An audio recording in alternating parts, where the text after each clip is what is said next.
Welcome to Early Access. I'm Katie Whitlock. This is another series in our, I don't really know what I'm actually calling this, our family talk series. If anyone has ever heard my story ever, you'll know that I've done an Enneagram cohort with Suzanne Stabile, and I have Suzanne Kane and her two daughters here today who I met in the cohort. So welcome all of you. Thank you for being here. Hi. Hello. So happy to be here. I'm excited to see y'all. So I know, like I said, I know you, Suzanne, from the cohort. Mallory and Emma, obviously I've heard lots about you because everybody talks about their family and everything. So I'm excited to see all of you here in front of me on the little screen. So I usually like to start these things by kind of setting up the context of the family and kind of introducing everybody. So I'm going to go around the circle. We're all going to introduce ourselves, and then I'll kind of have you introduce the rest of your family as well. But Suzanne, I'll start with you. Can you introduce yourself? Can you tell people, I guess because they can't see you, you should tell them if you're the parent or the child. Your Enneagram number.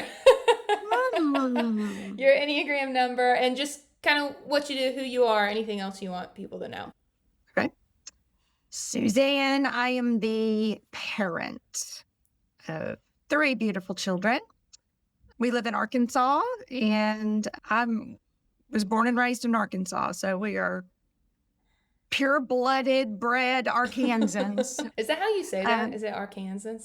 Arkansans, yeah. Okay. Yeah. Got it. Been married to Randy for almost 33 years. He is not an Arkansan. He is a Kansan. He is from Kansas. But he'd been in Arkansas for a very, very long time. So I think he would consider himself an Arkansan at this point. So yeah, we've lived here, and I work at a church and love the work that I get to do with the people I get to work with and the people that we serve. It is my joy every week. So great. That's a little bit about me. And it's, well, I don't know when this is going to come out, but it's Holy Week right now, you said. So you're very, very busy. Yes. So thank you for being full here. Week. Yeah, full week. Yes. Lovely. Okay, let's go in birth order. So Mallory, I'll do you next. Go ahead. Because I'm also the older sibling. So Yeah. Hi, I'm Mallory. I am the oldest in the Kane family. I currently live in Nashville, Tennessee. I'm doing music and work at a restaurant, and still get to go home and see my family 3, 4, 5 times a year. So I'm very thankful to still be close to them, and yeah, that's fun. kind of what kind of music are you doing? I do a lot of cover band stuff right now. Cool. Yeah, a lot of pop and funk, a little bit of disco. Yeah, so that's it's cool. a good time. Oh, did you all say your Enneagram numbers? Did I miss that part? Oh, I didn't say mine. Go ahead. Suzanne is a 9. I'm a 9. Yes, and I'm a 2. Perfect. All right, Emma. Hi, I'm Emma. I'm the second oldest Kane kid. Or second youngest. Right. Right. I'm currently living in Arkansas at home with my parents because I graduated in May. Congrats. From college. Thanks. I'm just working full time. I work with kids with autism, and that's about all I do is I work and come home and hang out with mom and dad. Yeah.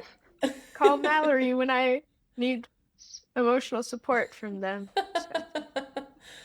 And then, Emma, can you walk us through kind of just the rest of your family? I know you mentioned you guys were one of 3. Yeah, I'm also a 9. Oh, yeah. Yes. Also.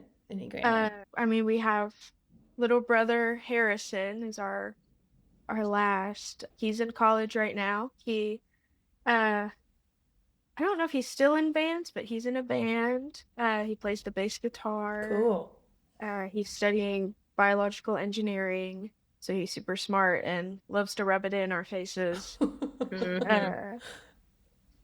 So that's about all of it. That's great. Do we know the Enneagram number of the boys, Dad and Harrison? Here's my husband Randy. He's a 5 for sure. I'm pretty convinced Harrison is also a 5. Interesting. You duplicated yourself, both of you. Yes. Yep, and I'm the odd one and out, Mallory. as usual. Loser. That's funny. Yeah, and he's 20, so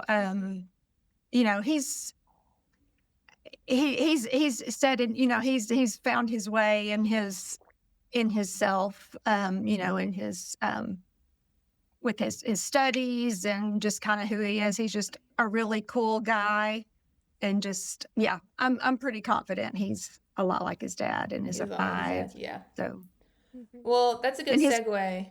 Go ahead. Yeah, I was saying his college is out of town, so he's about 3-ish hours away from home. So we don't get to see him quite as much, but yeah. Okay, so now I'm going to look stupid in front of everybody and ask, how far away is Nashville from where y'all are? Like, not stupid at all. It's like a 5-hour drive. Okay. Yeah. Okay. Yeah. You can do it in a morning. Yeah. Okay. So Suzanne, I'm going to have you, now that most of the children have introduced themselves, can you walk me through, as their parent, can you kind of walk me through your children and like the differences between them that you have experienced as their parent, right? The point of this is going to kind of be to place Mallory and Emma within the context of the family. But can you kind of walk me through all your children? Yeah. So, well, Mallory and Emma are the furthest apart in years. They're 3.5 years apart. So when Emma was born, Mallory was a good helper, and she would do that. She would, she was interested in younger sister for sure. She wanted a brother, though. Ooh. Mallory, do you remember wanting a brother, or you just know that? Well, I will say, I think I wanted a brother after I got Emma. Okay. I was like, this is awesome. I have someone to boss around. Oh. Let's add another and let's switch it up. I thought you meant like you met Emma and you were like, absolutely not. And I was like, what? What else can we get? Yeah, let's add right. Yeah. Sure. That's funny. Okay, lovely. So Harrison was a little unexpected. He and Emma are right at 2 years apart. So they're super close. And he and Emma have been bosom buddies since he came onto the scene. They are just the sweetest companions. They just have always, she of course being a little bit older, kind of talked for him and cared for him and played, so well with him. And they just have always been buddies. Mm-hmm. And not that Mallory's not a buddy, but she was just old enough, that 3.5, years plus between her that and 5.5. Yeah. Mm-hmm. So she was just, that made just a little bit of a difference in her. I mean, she was still very much engaged and did all the things with them, but just that quick connection with Emma and Harrison has just always been just at the forefront for them. Mm-hmm. And Mallory and Emma have, as they got older, high school, they became closer. And then I think even more so after Mallory left for college. And they just, I know that they have many conversations without me, and that's fine. And it drives you crazy. And when I say, what did y'all talk about? We're not telling you. No, it's sister code. Okay. Yeah. That's fine. Yeah. So they just Emma kind of is, even though she kind of has a caregiver vibe, mm-hmm.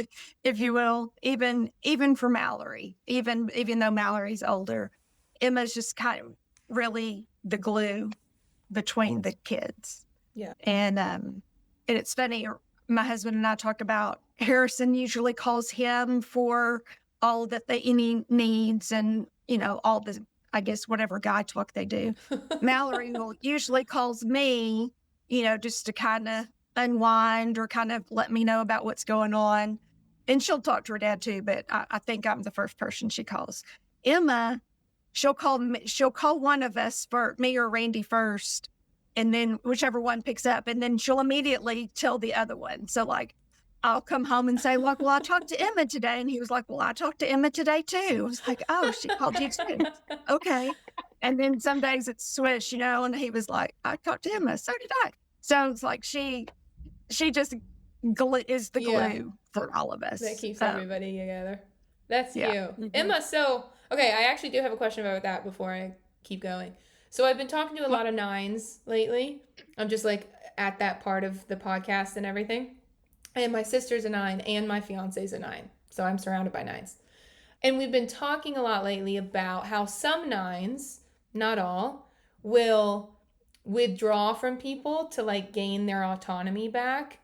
So sometimes being their family member, like sometimes they're really forthcoming with information, and other times it's like you don't get much from them and you kind of have to respect the space.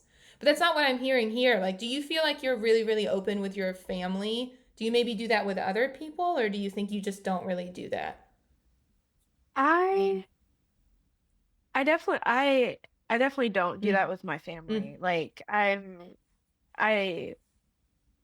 think I am like that with other people sometimes, if we're not super close, because I'm also more of just a listener and observer. Gotcha. If I'm not either super comfortable or if I don't know you well enough, or just, I feel like some of my friends would say I'm pretty quiet and just a listener overall, but yeah, definitely not with family though. Yeah. Like, I tell Mallory anything and everything. I tell Mom pretty much the same. So yeah. Maybe with more just people I'm not super comfortable, familiar with. That makes sense. So. Okay. If I could add one little thing to that, Emma was my borderline colicky baby. Like, she was the hardest to put to sleep. She was the hardest to settle down. It was, and not saying that you were a difficult baby, but it was just. Hello. And when all of you all were together, I'm just saying, when all of y'all were together, like, you were the most, like, talkative. Which, so it's, I hear what you're saying, but you were the most, like, had the most energy. I feel like you were always up in Harrison's face all the time. And we have even home video of Mallory going, Emma, move away from Harrison. Like, leave him alone. She is like up in his business all the time. She's just so excited to be around the people she loves. Yes. I also, I think that's middle child syndrome also. I am the middle, like, sure. I say I'm the middle child, but I did not, like, I was not deprived of attention. I just craved all that I could get. For sure. Totally. Yeah, see you nodding that. That makes sense. Yeah. My last kind of setup question, sort of last one. Who is the big Enneagram person in the family? Is it your mom? Mom, yes. Okay. For sure. So Suzanne, I'm going to ask you this then. Can you kind of walk me through your family's interaction with the Enneagram? Like, I assume you were the one who brought it to the family, and how'd you figure out everybody's number and everything? Can you kind of talk about how that looked?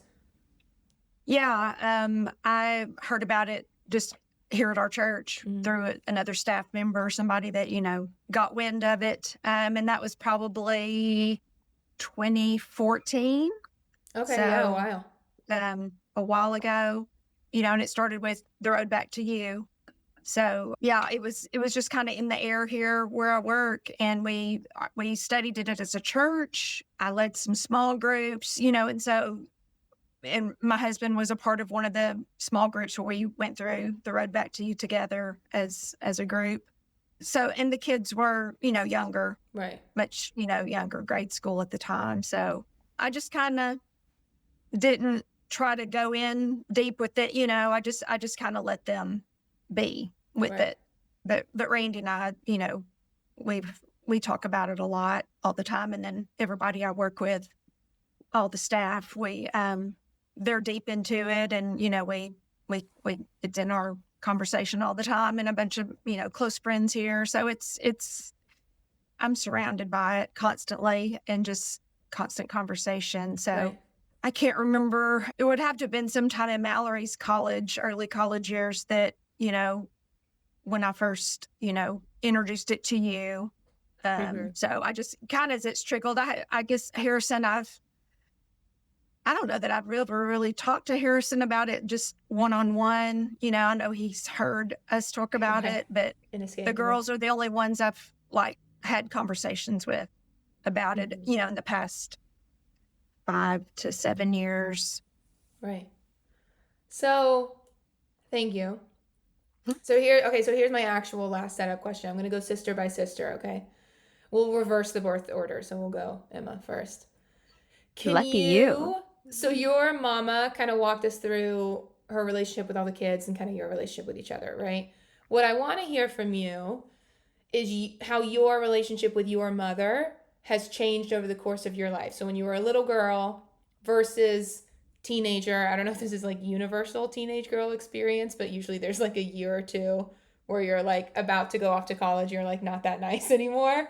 This is, feel free to start talking Enneagram here if you have specific stories or anything.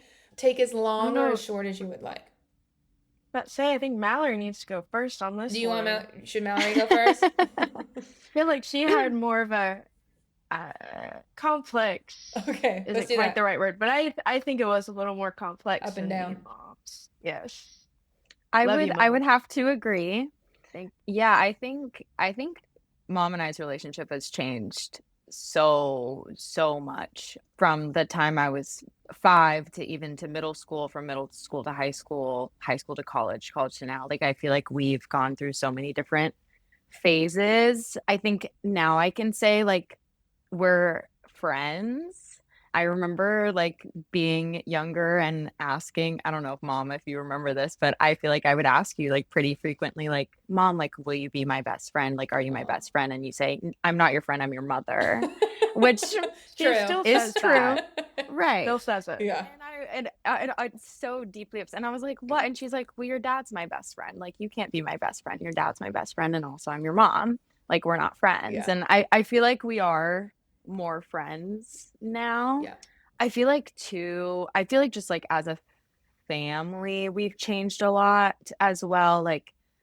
I feel like we were definitely more, I don't know if closed-minded is the right word, but I think we were very traditional and just how we operated and moved around the house and moved with each other. Yeah. I think I definitely experienced more strict parents than Emma and Harrison did, but that's just kind of being the firstborn, Mom and I definitely had some more conflict, I think, than she might have had with the rest of them.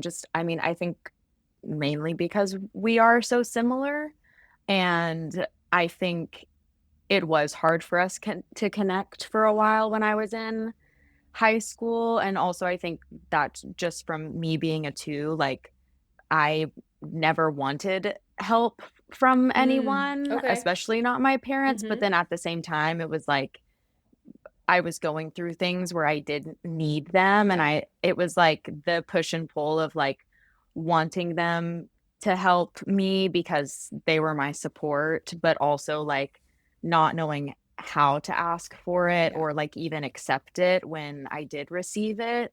So, but now I call her and tell her my drama all the time, and I'm please, help, what do I do? Please tell me what to do. Yeah. What is going on?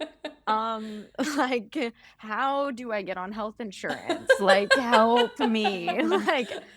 Any adult thing, Sister, So- that's a dad call for you. That's Yeah. not me. Yeah. that is Wrong true. one. That is very true. But it has changed a lot for sure. But I think this is my favorite phase of us, Mom. So Same. I'm glad it's reciprocated. So, Mallory, you said because you guys are so similar, right? You had these conflicts, which is certainly a common theme I hear in a lot of people. I think it's Yeah, interesting you say that because technically Emma and your mother are the same number, which would make them, totally. quote unquote similar. More So, similar, right, right? more similar. So talk me through that. Like, how do you feel like you were super similar to your mom? Yeah, I mean, I feel like uh, I don't know, certainly not as much as mom does, but I feel like 2 and 9s have a lot of Mm-hmm. similarities. I For sure. also do not like Yes. conflict. It's hard for me to say no to people, much like 9s, and I feel like mom and I are very reserved and quiet people, but we do have like a fire, if you Mm. will, Mm-hmm. that uh, I think only comes out around the people that we trust. And I think we, for a while, she was the only person that I showed my fire to, and Yeah. I was maybe one of the few people she showed her fire to. And you can't fight fire with Yeah. fire, Yeah. Yeah. Yeah. Great unfortunately, line, you by the way. know? That was good. Yeah. But yeah, I mean, I don't know. There's little things. I think our love for music is the same, just like in positive ways that we are similar. I think me being the oldest and her being the mother, I think we both felt, I mean, had the need, the desire, the have to of taking care of Emma and Harrison, Yeah. you know? And like me being a 2, sometimes I thought I knew what was best for them and didn't Imagine. think Yeah. mom knew what was best for them, you know what I mean? So yeah. That's good. That's a great that makes a lot of sense to me. I agree. I about the 2 and the 9 specifically, I agree with all of that. Hmm. That makes sense. Okay, Emma, you go. And then I have more questions, Okay. but you go ahead. I mean, of course, our relationship has grown over Right. the past few years. I feel like I did the second child thing and learned to not do the same mistakes my sister did, Mm. or like when she would get in trouble, or I guess the way she would also talk to mom. I was not going to do that because I didn't want mom to yell at me or. Word. Yeah, I'm pretty sure I'm the Uh, only one out of the 3 of us that got grounded and got my phone taken away on multiple Yeah. occasions. I actually yes. don't think I ever witnessed Emma or Harrison Yeah. That's how it be always goes. grounded, literally ever. So And it sorry was to like, interrupt yep. you, Emma.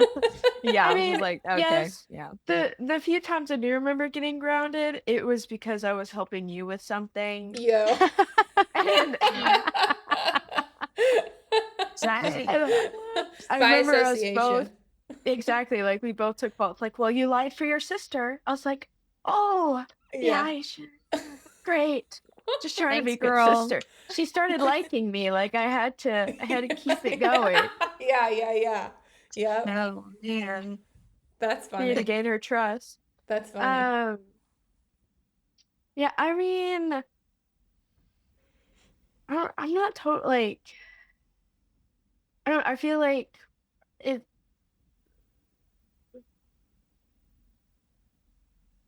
it grew, of course, but I don't know, where, I don't think we ever really butted Mm-hmm. heads. I don't think we ever had an argument. I agree with Mallory of I do remember growing up into kind of a strict or traditional household. Like I remember those aspects, but I feel like it was especially after COVID and a lot more about LGBTQ and Yeah. more the woke, Yep. all the things. That's when it grew from the traditional strict to the more chill, Right, right, right. less. Uh, but it was nice because because as they were learning, I was also learning the same Mm-hmm. things as them, and so I feel like at some point I was finally comfortable enough to have those conversations just because I knew a little bit more Yeah. than them, just because I'm surrounded by Yeah, the generational topics stuff. all Yeah. the time. Yeah, exactly. So, yeah, I think it definitely just got easier to talk to you as I got older, feeling more comfortable because I do internalize a lot, and I think I was finally comfortable enough to not keep it in as much, especially at home. Because I remember like coming home from school and I would just hunker down in my room and not talk and just not interact because I didn't want to or I was tired or whatever up until high school, like end of high school, college, when I was like, oh, you have questions, I have answers. Yeah. Oh, you want to learn about this or hear about this, like I can talk to you and express myself and not feel like I'm going to get in trouble for it. Just about anything. Not that I'd get in trouble for just speaking. Right. Well, and nines probably read conflict where there's not going to be any, right? Like I know the nines in my life. Oh, all the time. Even if they're not going to get in trouble, like they're still scared to have a conversation. Because like, what if? You know what I mean? Like, what if this person gets mad at me? Yeah. Yes, I agree. Yeah. So I think, not that I wasn't uncomfortable with you, Mother, but it definitely became more comfortable just to be able to express and talk about the things that I wanted to. So yeah, that's great. Thank you. I don't know, so my dad's a 5 as well. My mom's a 2. My dad's a 5, and I don't know if you all will relate to this, but like, it's hard to argue with him unless you are super factual about it. And so just to be like, same. COVID and like all the stuff that was happening during COVID was like not good for my father's and I's relationship because like I was super emotional about it and he was like, well, these are the facts. And even if we weren't on like opposite sides, which we weren't, just like that alone like caused, and so it's hard. Anyway. Okay. So here, before I go back to Suzanne and ask you about mothering, I do want to ask, Mallory, I heard you say one thing and I want to ask you all questions. Do you all know about stances in the Enneagram? I don't think I have heard that term before. I don't think so. So very quickly, stances are kind of your social style. It's how you get what you want. The big thing to know is that 9s and 5s are both withdrawing numbers. And so we just heard Emma say it, like I'd go in my room. The big thing means that like you process inside of your brain, right? Like a lot of what before you really want to say something out loud, you're going to think through it in your brain, right? To make sure you have the right words and all the things. Mm-hmm. Mallory, you are the only one technically in your family that's not like that. So you're in something we call the reactive stance. That kind of sounds negative. It just means that you are more externally focused. So as the world happens to you, like you're reacting to it in a way that withdrawn numbers withdraw from, right? Mm-hmm. So that means that typically 2s are like verbal processors. It means they go towards people, right? They want to chase people. They want to take care of people. Like you said, it's kind of this external way of being in life versus kind of this withdrawn way of being in life. So I wanted to bring that up and like ask if you felt like that, like if you noticed that in your family. Like, I guess 1, are you a verbal processor?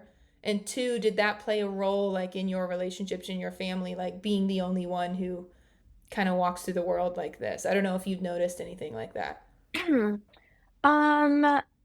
Yeah. As you're saying that, I do think I am a verbal processor, but I think I'm a verbal processor like with myself. Like I talk out loud to myself quite often, which luckily I live alone. So like I kind of have more freedom to do that, which that's just, my life currently. That hasn't always been my life, obviously.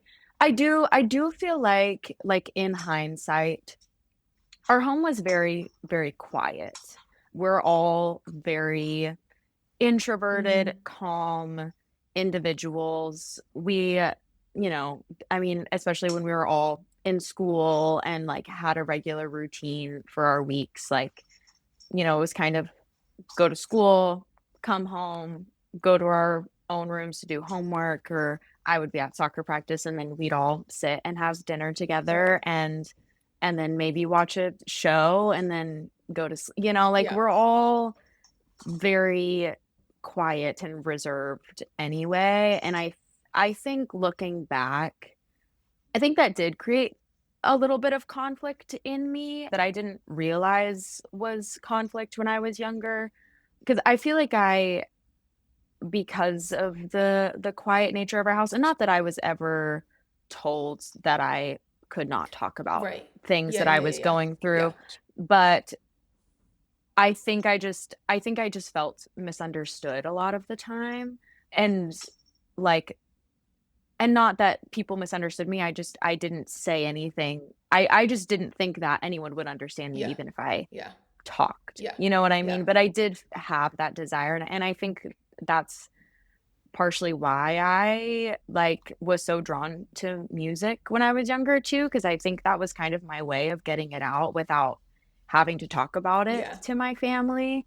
And I think also because I knew that how close and wonderful and helpful and loving my family is, like if I did bring things to the surface, they would want to help me, and I didn't Yeah. want that, you know? Yep. And yep. Because So because then I'd have to admit that you I need needed help. something Yeah. from them. Yeah. And what's wrong with that? Like walk us through the two, like, so what?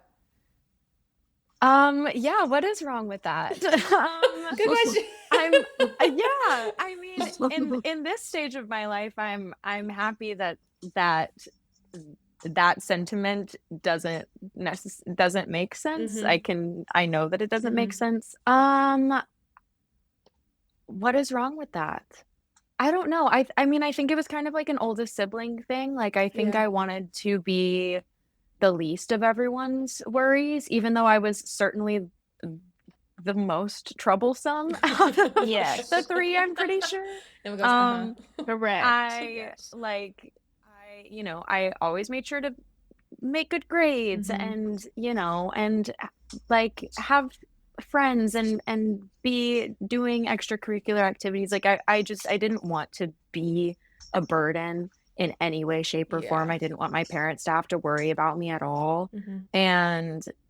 And so I think me needing help from them would mean that I was a burden in a way, and that they would have to expend extra energy on me when they could be spending that energy on Emma and Harrison or their work or all of the other millions of things that they were already doing for us, That's good. So, okay, Suzanne, I'm going to have you start talking again. Mm-hmm. The girls walked through their relationship with you. And now, like you said, I know you didn't have the Enneagram when the girls were really, really little. But looking back as their mother, maybe we can kind of go one at a time.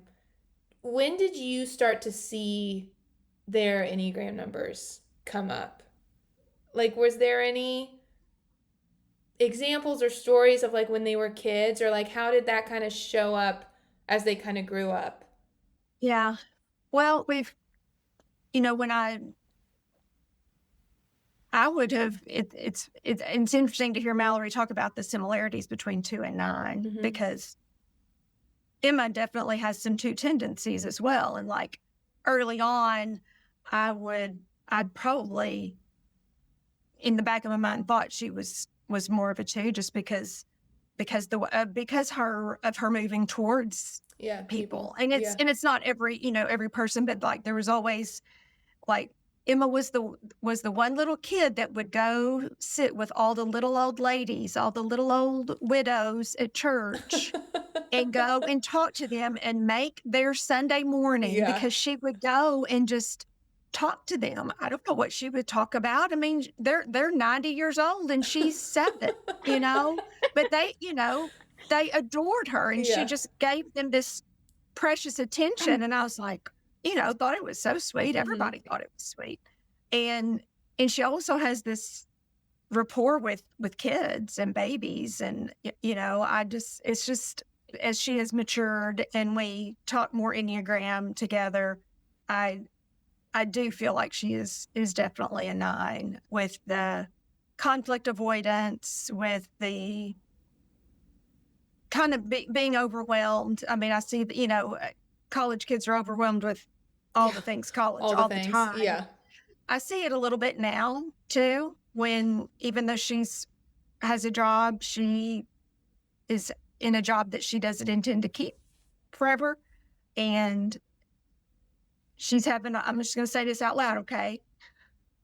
She's having a hard time because she's 20, she's going to turn 23 tomorrow. Oh my gosh, happy birthday. Thanks. 23-year-olds, even 58-year-olds still don't know what, their life is supposed No, to good look Lord, like. none of us do. Yeah. So, I see that overwhelm of not knowing where to look for another job that she would like, and just finding what, would fit for her. Yeah. So I feel that as being like an immobilization posture for her, that it's just, and because I feel it in different, settings of just like, oh shit, I don't know where to start. Yeah. What's next? Where, she's got the support she needs, and so she's something that's keeping her physically or mentally or anything from doing whatever she wants. So where do you start? Can I ask a question about that to Emma? Sorry, not to interrupt. Yeah. No, go ahead. So Emma, that's a common thing for 9s, by the way. We talk a lot about that being that a 9 has a hard time prioritizing, and what that means, that can be good or bad. What that means is like everything feels of equal importance to a 9. Like, how do I know what to do next when all of it feels equal, right? Like this job or this job or this job, I don't know. Do you relate to that wording of things, or do you feel like it's something else? Is it I don't want to think about this because it's making me feel bad and I want to think about something else? Or is it like, no, I really can't pick because all of it is the same? Yes and no. I think right now it's more of the first one. It's not quite of equal importance. Like it's all, to me, it is all important. But I think I'm in a weird stage of like, I went through high school and college, and like through high school, I was like, okay, I knew I was gonna go to college. Like that's my next thing. Yes. Go through college. Okay, I'm gonna get a job. Okay, I have that job. Oh, I don't like that job anymore. Like I did it. I don't know what my 5-year plan is. Yeah. So I feel the stuck in that. But I don't think I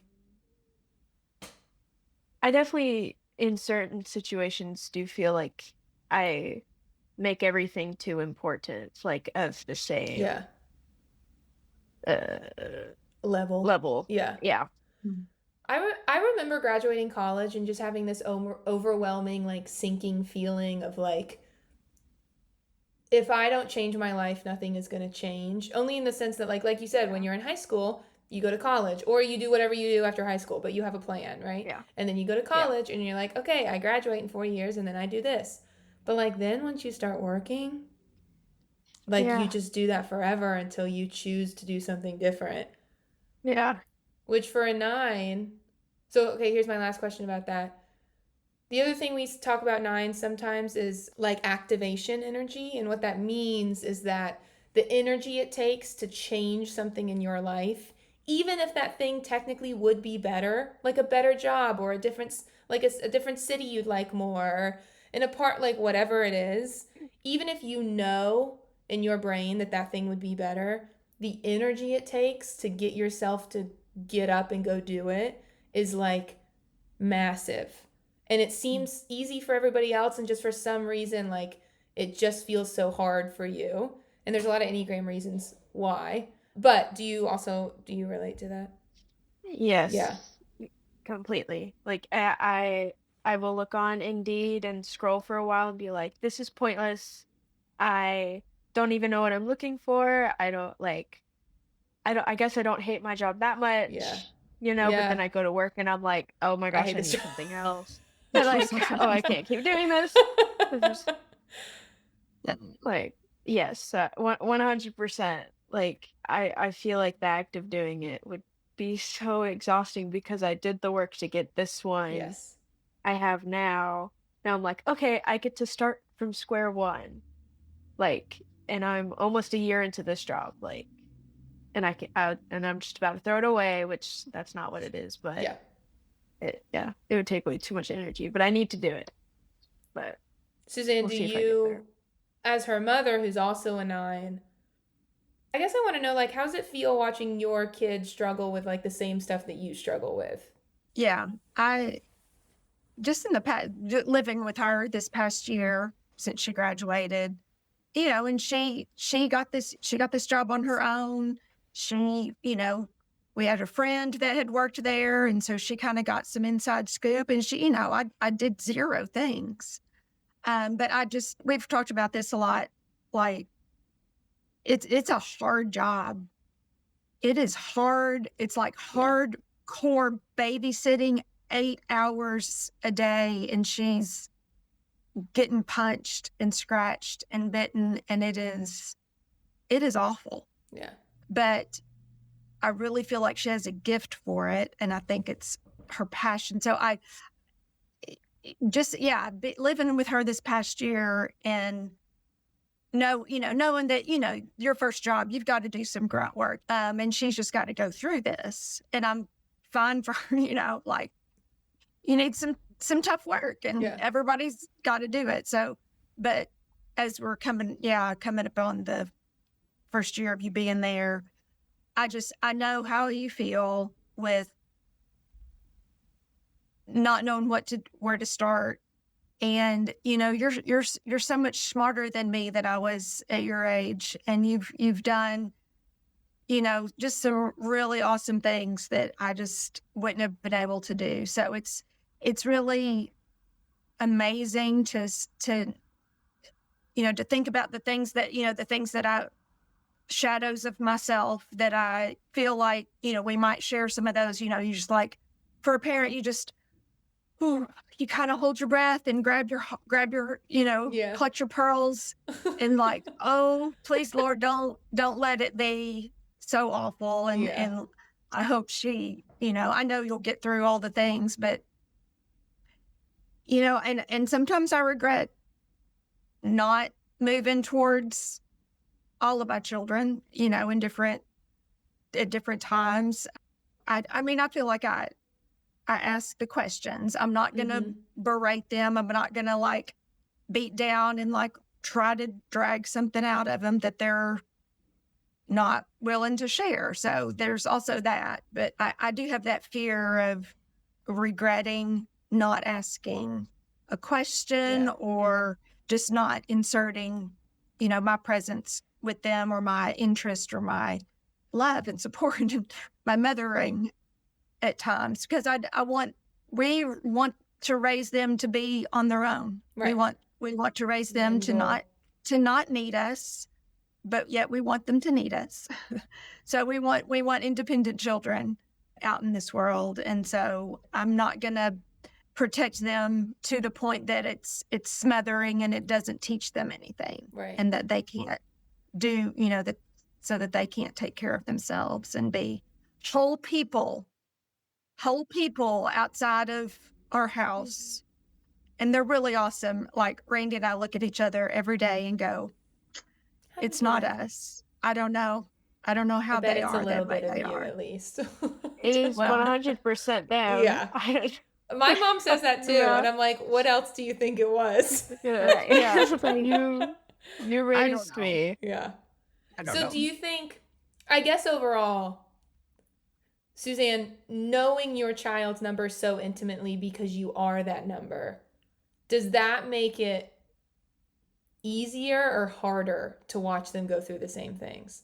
Definitely harder. Harder. Because I feel like I'm feeling it, Yeah. I can know what some of those feels are, Mallory's feels. Sometimes, that's where our headbutts would come when I look on your why face are you was feeling like that? That is not up to you. That is not your problem. Like, so I'm just indignant almost. I'm revisiting some of her fire comes out normally. When I'm in those moments, and she's like, why are you doing that? So like, that is not for you to do. Okay, that's interesting, because I actually did want you to color that in a little bit for me, right? Because 2s and 9s, like, you don't think of those two like fighting, right? And I don't know if you use the word fighting, but like have these moments, like you said. But is it because, I guess, Suzanne, this is a question for you. Is it because, like, you see your daughter wanting to take care of too much and so much and overextending herself and doing all these things, and like the 9 in you is like, you don't have to do that. You could just let it go and, like, let things ride and it would be fine and all the things. Is it like I love you so much, I want you to drop this. I want you to feel free to drop it. Like, is that why you get worked up about it? Yeah, because it makes her emotional. Like, Yeah. she has called me over the years, bawling her eyes Yeah. out. And I'm like, oh my God, are you okay? Who died? And it's like, no, it's so-and-so. She's been doing this. And I'm like, oh my God. Yeah. You know, It's like not even like I'm actually fine. I'm just witnessing something else horrible going on. You know? Yes. It is so hard for me to understand the feelings that she takes on. Yeah. I feel for my children. I have sisters that I feel for. I have close friends. I have a few close friends, but like the feelings that I see her taking on because she has anxiety. She was with us when I think she probably had her first panic attack during COVID. Yeah. And I didn't know what that was. Yeah. They're scary. So I know what it does to her soul and to her body and to her mind. And so that's, I think, what the fire is about, is because she's not taking care of herself. Yeah. And she's out of my house. And even though I can watch her where she is on the Life 360 app,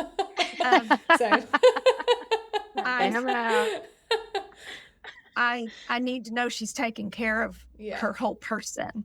And I see what it does to her whole self when she is in all those feels for other people in a bad way. Yeah. You are also just the best friend to all of your friends. Like you are the most there for your friends, and that's good and beautiful. But when it goes bad and when somebody is a bitch, then I am not okay with you being in all those feels. Yeah. So. Yeah. I think looking back, like you're the first person and probably only person for the majority of my life that even like made me aware that I was doing these things, because I didn't know about the Enneagram when I was in high school, and like I didn't know myself really. And so like me overextending myself, making everybody else's problems my problems, like in my head I'm like, well, duh. Why would you not? Yeah. Like this is just how my brain works. Like this isn't like an option for me, And I think too, and I wanted to say this when we were talking about our like family dynamic, like I remember, and I think it was one of the Suzanne Stabile books that mom gave me, talking about it too, and how it talked about like I would go out into the world and overextend myself with friends, school, sports, church, whatever. And I would come home with the people that I truly loved and felt comfortable with, and I was not a 2 to them. Like I was not a 2 to my siblings. I feel like I was actually very unkind most of the time, and unwilling to give and unwilling to share or overextend myself for them at all, because I had already exhausted myself so much overextending myself with everyone else. And I remember reading that and being like, oh, thank God I'm not just like a horrible sibling. Not a freak. Okay. So there is a reason why like I was not giving and loving and caring and all of the beautiful characteristics that I think that I exhibit, that I show my friends. I was not showing that to my family when I was younger, But I think mom was the first person probably to recognize that pattern, at least, and then to constantly be the first person to finally tell me like, hey, this problem isn't yours. Guess what? Like, you have no control over this. It is literally not even any of your business. Like, you do not have to be having a full conniption over your friend's breakup, like with, Those And feelings are I'm not your so feelings.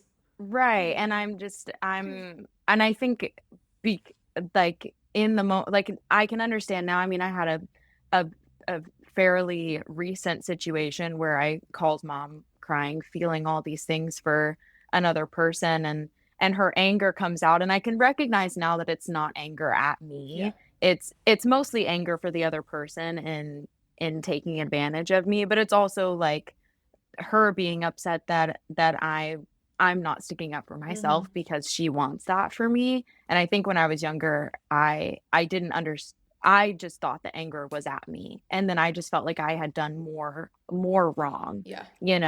which isn't her fault. I think that's just my It just two brain is. wanting Yeah. to fix everything.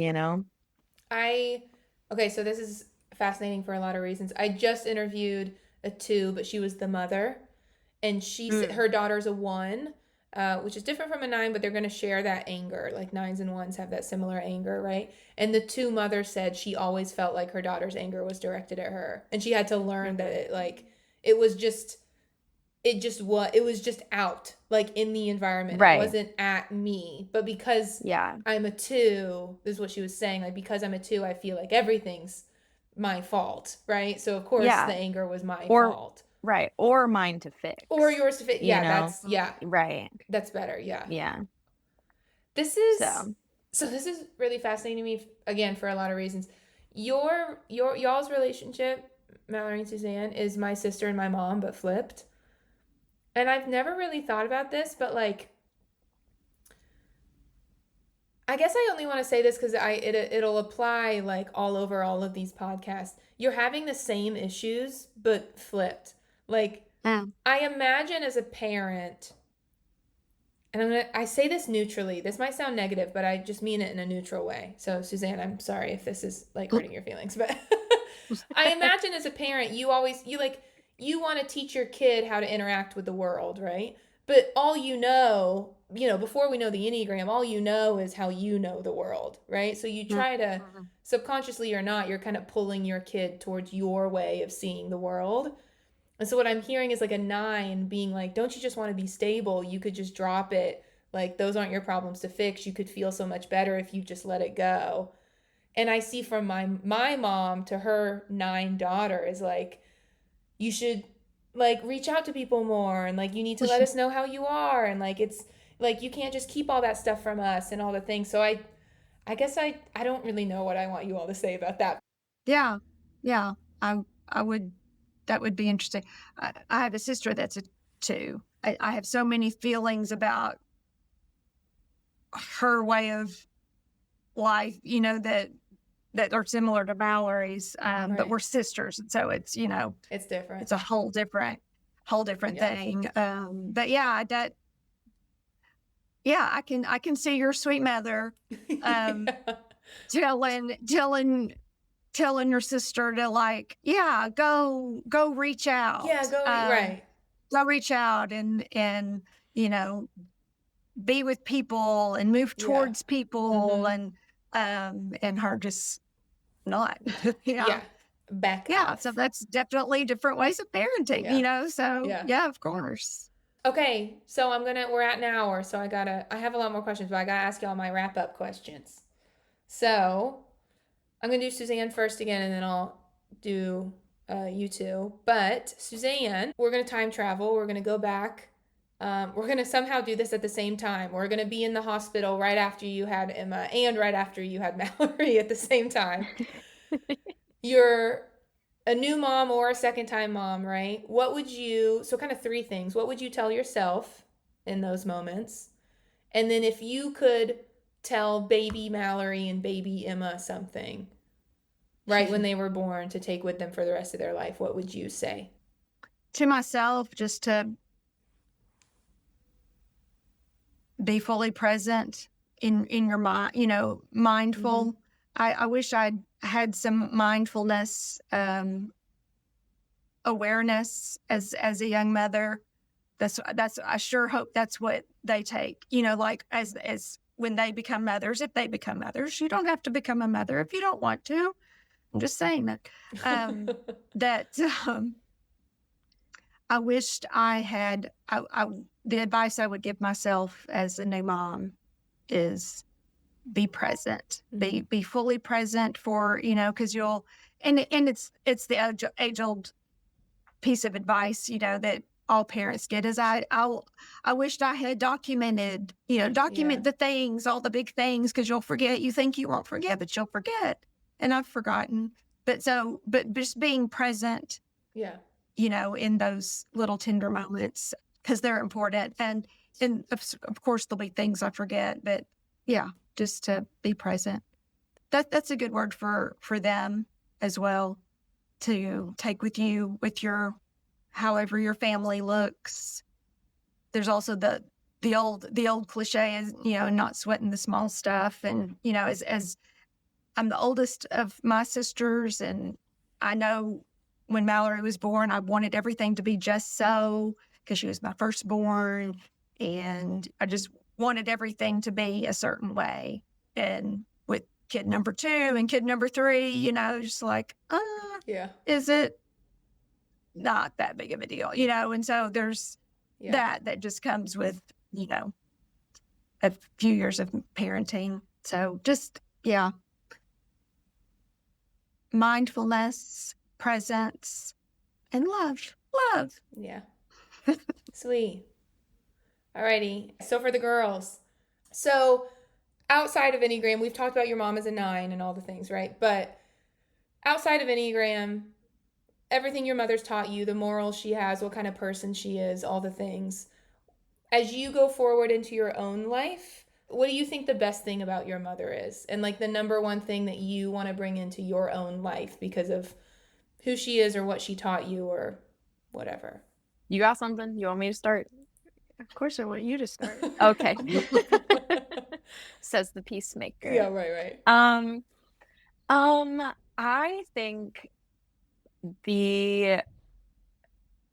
my mother is just unapologetically herself, I think, and she has always been herself as long as I've known her. She will not change for anyone, only herself and for the Lord. And I admire that so much. And I think too, looking at what I've seen from my mom's life, the most comforting and also the most amazing thing to watch is how she's just excelled in her career. And not that her career is obviously just a small part of her. But she didn't start. I mean, Mom, how long ago did you become the worship minister at church? 13 years ago. 13 years ago. So you were in your 40s, and when you landed in your life calling, and I think that happened for her because she just trusted that things were going to be fine and that she was on the right path, and as long as she was listening and learning and loving and caring, like everything would work out as it should. But also because she was just herself, and she's always been herself through all of it, and she's ended up exactly where she's supposed to be in every step of all aspects of her life, I think. And that's just so encouraging for me as someone who isn't super excited about being my whole self in front of people. Yes. That is what, of all the millions and millions of things that I admire about my mother, I think that is what I hold on to the tightest, is just her sureness in herself and her trust in life and the Lord and the people around her and the community that she has created for herself. And I think she's lived a beautiful life, and she's done super, super cool things late in life too. And I just I hope to follow that, Yeah. Great. Like, we're doing a freaking podcast I know. right now. Are you kidding? Yeah, for real. Listen, Like, how many people have of her. Right. Have good enough relationships with their family to be able to come on a podcast and talk about all of it, right? That's what I'm that's rare. saying. This is a pretty cool special thing. Yes. So yeah. All right, Emma. I completely agree with Mallory, all those things. I also I I take away her selflessness, how she is willing to do so many things for others, but still being herself and doing what she knows she needs to do for herself. Like, I've just been able to watch the way she loves and treats others with so much care and respect and patience that they do not deserve ever. And sure, she may come home and complain about said person, but I know that. Don't we all? Right. I mean, yeah. Right. But I know that she will still talk to and listen to that same person the next day with that same care and patience. Yeah. Even if it drives her nuts. Yeah, just the way she loves and all the things, and she sees all the small things and holds them dear to her heart and loves to just share all those things. Like, for example, we had a tree in our backyard, and it was ginormous, beautiful white oak, and it was splitting in the middle and was going to eventually fall on our house, and we had to cut it down. And just the way her heart like broke for a tree, for this tree, for just a tree. And I didn't think much of it. I'm in college, whatever, and I come home and I hear her talking about it, and I see her crying, and I'm like, I see the way you love a tree, and now I love it the same exact way. And I'm sobbing for a tree. The tree, like, in the backyard. Who would have thought? We all sobbed about No, that we all tree, sobbed for that I will tree. say. It was a beautiful tree. Yeah. It's so sad. But like, just seeing that, and like how she holds everything, but she doesn't let it burden her too much, because she's still unapologetically herself and everything. So. Well, y'all, that was lovely. Sorry, Suzanne, you can say thank you. Sorry. Is she crying? Sweet. It was like so. sweet birthday cards, audible right there. Yeah. Oh, so we don't have to write one this year? Yeah, we're good. Cool. We'll just send you a link to the podcast Yes, every yeah. Mother's Day now. Yeah. Mother's Day is done. Checked off. Indeed, yes. Well, thank y'all for being here. That was my last question. Thank you so much for being open and honest and vulnerable and all the things. It was lovely. Well, Thank you. Thank This was you. cool. Thank you. I feel like a awesome. celebrity. I know, you are a celebrity.